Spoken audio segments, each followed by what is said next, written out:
নিঃসন্দেহে আল্লাহ সর্বশ্রেষ্ঠ পরিকল্পনাকারী। নিঃসন্দেহে তিনি জানেন কোনটা আমাদের জন্য প্রয়োজনীয়, কোনটা আমাদের জন্য গুরুত্বপূর্ণ, কোনটা আমাদের জন্য অপরিহার্য। নিঃসন্দেহে তিনি আমাদের জন্য যেটা করেন, যতটুকু করেন, সেটা আমাদের ভালোর জন্য করেন, সেটা আমাদের কল্যাণে করেন। হয়তোবা সেটা আমরা অনুভব করি না, হয়তোবা সেটা আমরা বুঝতে চাই না, হয়তোবা সেটা আমরা মানতে চাই না। আমাদের খারাপ সময়ে আমরা তো বলি যে কেন আমার সাথে এমনটা হলো, আল্লাহ কেন আমার সাথেই এমনটা করলো। আমার রব সমস্ত কিছু কি জানে না? যদি রব সমস্ত কিছু জেনে থাকেন, তাহলে কেন তিনি আমার সাথে এমনটা করেন? কেন আমার জীবনেই এত সমস্যা, কেন আমার জীবনেই এত দুঃখ, আমি কেন এত সমস্যায় পড়ে থাকি? কেন তিনি সমস্ত কিছু জেনে শুনে আমাকে এত পরীক্ষা নিয়ে থাকেন? আমরা তো আমাদের খারাপ সময়ে ঠিক এমনটাই বলি। কিন্তু তোমার কাছে এটা স্পষ্ট হওয়াটা জরুরি যে আল্লাহ শুধুমাত্র তোমাকে পরীক্ষা নিচ্ছেন, বিষয়টা এমন নয়। তিনি এই পৃথিবীর প্রত্যেকটা মানুষকেই পরীক্ষা নেন, জীবনের বিভিন্ন সময়ে, বিভিন্ন মুহূর্তে, বিভিন্ন ক্ষেত্রে, বিভিন্নভাবে, বিভিন্ন উপায়ে, কখনো কিছু দিয়ে, কখনো কিছু থেকে বঞ্চিত করে। হ্যাঁ, কখনো কিছু দিয়ে, আবার কখনো কিছু থেকে বঞ্চিত করে। তোমাকে হয়তোবা কিছু থেকে বঞ্চিত করছেন, এবং যেটা থেকে বঞ্চিত করছেন তার মানে এমনটা নয় যে সেটা তোমার জন্য খুবই গুরুত্বপূর্ণ, সেটা না হলে তোমার জীবনটা শেষ হয়ে যাবে। বিষয়টা এমন নয়।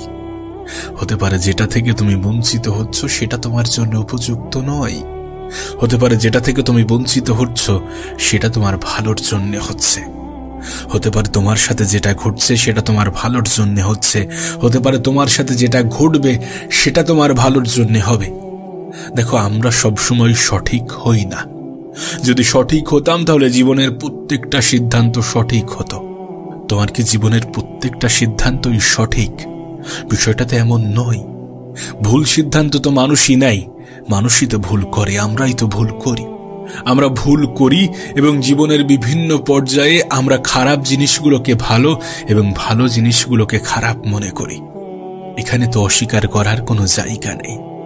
আমরা জানি না যে আমাদের জন্য কোনটা ভালো, সবসময় আমরা এটা বুঝতে পারি না, কিন্তু তিনি জানেন তোমার জন্য কোনটা উপযুক্ত। আর বিশ্বাস করো, আমার এটা ধারণা, আমি এটা মনে করি যে আল্লাহ যেহেতু আমাদেরকে পৃথিবীতে পাঠিয়েছেন, আমার রব যেহেতু আমাকে পৃথিবীতে পাঠিয়েছে, সুতরাং আমি যতটা আমার জীবন নিয়ে চিন্তিত, তিনি আমাকে নিয়ে আমার থেকে বেশি ভাবেন। কারণ নিঃসন্দেহে তিনি আমাকে আমার থেকে বেশি ভালোবাসেন। হয়তোবা খারাপ সময়ে আমরা এটা মনে করি না, হয়তোবা খারাপ সময়ে আমরা অভিযোগ করি, আমরা দোষারোপ করি, আমরা অভিযোগ করতে ভালোবাসি। আর ভালো কিছু পেয়ে গেলে তো সেটা নিজেরই যোগ্যতা মনে করি। মানুষ এটা করে থাকে। জীবনের ভালো সময়গুলোতে মনে করে যে এটা আমারই অর্জন, আমারই উপার্জন, আমি করেছি বলে পেয়েছি, আমার জন্য হয়েছে। আর যখন খারাপ কিছু হয়ে থাকে তখন উপরওয়ালাকে দোষারোপ করতে ছাড়ি না, আল্লাহকে দোষারোপ করতে ছাড়ি না, রবকে বলতে ছাড়ি না যে কেন আমার সাথে এমনটা করে থাকো, কেন আমি আমার পছন্দের জিনিসগুলো পাই না, কেন আমার জীবনে এত বেশি দুঃখ। তার কারণ তিনি আমাদের পরীক্ষা নিয়ে থাকেন। এটা অস্বীকার করার কোনো জায়গা নেই, এটা অস্বীকার করতে পারবো না। পৃথিবীর যত মহান ব্যক্তি হোক না কেন, সে অস্বীকার করতে পারবে না যে উপরওয়ালা আমাদেরকে পরীক্ষা নিয়ে থাকেন। তিনি আমাদের ধৈর্যের পরীক্ষা নিয়ে থাকেন, যেখানে আমরা সব থেকে বেশি হেরে যাই। মানুষ আজকাল দ্রুত রেজাল্ট পেতে আশা করে। আজ চেষ্টা করছি মানে কালই হয়ে যাবে, আজ শুরু করছি মানে কালই হয়ে যাবে, কালই পেয়ে যাব, এমন চিন্তা ভাবনা চলে এসেছে। এই জেনারেশনে দাঁড়িয়ে যদি আমাদের সব থেকে বেশি কোনো জিনিসের ঘাটতি থেকে থাকে, তাহলে সেটা অবশ্যই ধৈর্য। আর দ্বিতীয় স্থানে যেটার অবস্থান আছে সেটা হচ্ছে বিশ্বাস। আমরা তো বিশ্বাস রাখি না নিজের উপরে, আমরা তো বিশ্বাস রাখি না সৃষ্টিকর্তার উপরে, উপরওয়ালার উপরে, রবের উপরে, আল্লাহর উপরে।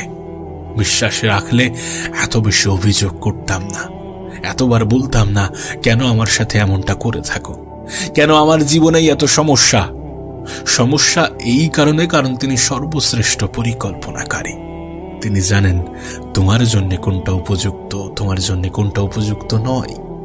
তিনি জানেন তোমার জন্য কোনটা প্রয়োজনীয়, তোমার জন্য কোনটা প্রয়োজনীয় নয়। তিনি জানেন তোমার জন্য কোনটা গুরুত্বপূর্ণ, তোমার জন্য কোনটা গুরুত্বপূর্ণ নয়। তুমি যে সবসময় সঠিক হবে বিষয়টা এমন নয়, সবসময় সব আশা আকাঙ্ক্ষা পূর্ণ হবে বিষয়টা এমন নয়। অনেক খারাপ কিছুর মধ্যে যেমন ভালো জিনিস লুকিয়ে থাকে, ঠিক তেমনি অনেক ভালো কিছুর মধ্যে অনেক খারাপ কিছুও লুকিয়ে থাকে। না, তিনি কি তোমাকে কথা দিয়েছেন যে তোমার জীবনে ভালো সময় আসবে না? তাহলে কেন ধৈর্য হারা হচ্ছ, কেন বিশ্বাস হারাচ্ছ, কেন ধৈর্য হারাচ্ছ? আবারও বলছি, রব আমাদেরকে বিভিন্নভাবে পরীক্ষা নিয়ে থাকেন, আর তিনি চান যে তুমি এই পরীক্ষার অংশ হও। তিনি চান যে তুমি এই পরীক্ষায় জয়ী হও। নিজেকে দুর্বল ভেবো না, নিজেকে দুর্বল করো না, উপরওয়ালাকে অভিযোগ করো না, কারণ তুমি তোমার ক্ষতি চাইতে পারো, তিনি তোমার ক্ষতি চান না।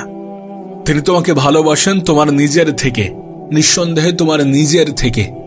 বিশ্বাসটা তো দেখাও, বিশ্বাস কেন রাখো না? খারাপ সময় এসেছে মানে অভিযোগ করতে শুরু করবে, বিষয়টা তো এমন না। গোটা পৃথিবী তো এটা জানে যে তিনি সর্বশ্রেষ্ঠ পরিকল্পনাকারী।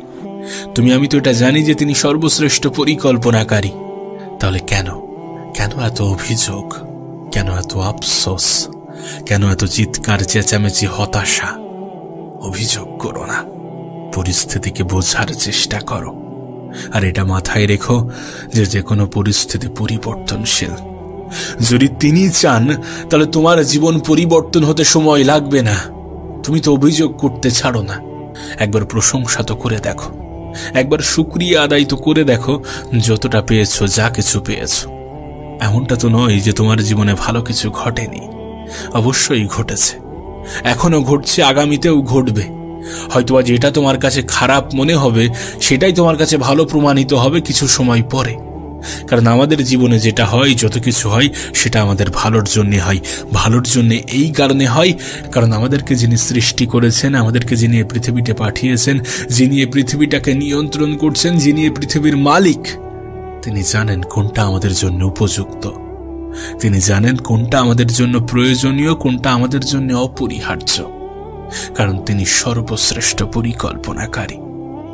আর আমাদের এটা স্বীকার করা বা অস্বীকার করার কোনো যায় আসে না। এটাই পৃথিবীর চিরন্তন সত্য, আর চিরন্তন সত্য হিসাবেই থাকবে। আর যদি তুমি তানার উপরে বিশ্বাস দেখাও, যদি তুমি তানার উপরে ভরসা রাখো, তাহলে তুমি অভিযোগ করা ছেড়ে দেবে। আর আমি তোমাকে লিখে দিতে পারি যে যখন তুমি অভিযোগ করার পরিবর্তে প্রশংসা করবে, যখন তুমি অভিযোগ করার পরিবর্তে শুকরিয়া আদায় করতে শুরু করবে, তখন তোমার জীবন পরিবর্তন হয়ে যাবে। তখন তোমার জীবন পরিবর্তন হতে বাধ্য।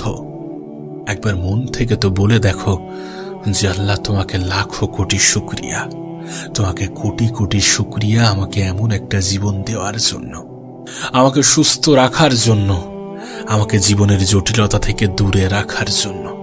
তোমাকে কোটি কোটি শুকরিয়া আমাকে পৃথিবীর অংশ করার জন্য। তোমাকে কোটি কোটি শুকরিয়া জানাই। একবার করে তো দেখো, একবার মন থেকে আলহামদুলিল্লাহ বলে তো দেখো।